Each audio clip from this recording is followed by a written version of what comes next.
পূজা থেকে শিক্ষা গ্রহণ করে আমরা যেন অন্যায়ের প্রতিবাদ করতে পারি বললেন A.K. আজাদ।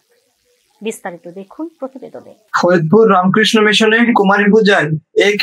আজাদ বলেন, নারীকে যদি আমরা মায়ের সম্মান দেই তাহলে এই সমাজে আর কোনো অন্যায় থাকবে না এবং পূজা থেকে শিক্ষা গ্রহণ করে যেন আমরা অন্যায়ের প্রতিবাদ করতে পারি। এই বিষয়ে তিনি আরো বলেন, আজকে আমরা নিজেরা ব্যক্তিগতভাবে দেখেন অন্যের সম্পত্তি দখল করার জন্য, অন্যের কাছ থেকে ঘুষ নেওয়ার জন্য, অন্যের জমি কিভাবে চাঁদা নেওয়া যায় সেই জন্যে মানুষ অতিষ্ঠ হয়ে যাচ্ছে।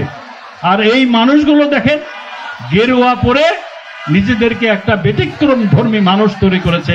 তারা শুধু তার মধ্যেই নয়, এখানে একটা চিকিৎসা কেন্দ্র চালায়, এখানে বিনা পয়সায় চিকিৎসা চলে, এখানে কয়েকশো ছেলেদের বিভিন্ন জায়গা থেকে যে ছাত্ররা বিভিন্ন জেলার থেকে যে ধর্মেরই হোক তাদেরকে বিনা পয়সায় লেখাপড়া করানো হচ্ছে।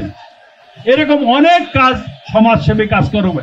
আমি বড় মহারাজকে জিজ্ঞেস করলাম, এখানে আজকে উনি প্রতি বছর খাবার ব্যবস্থা করেন, শাড়ি বিতরণ করেন, 7,000 লোকের খাবার ব্যবস্থা করেছেন উনি।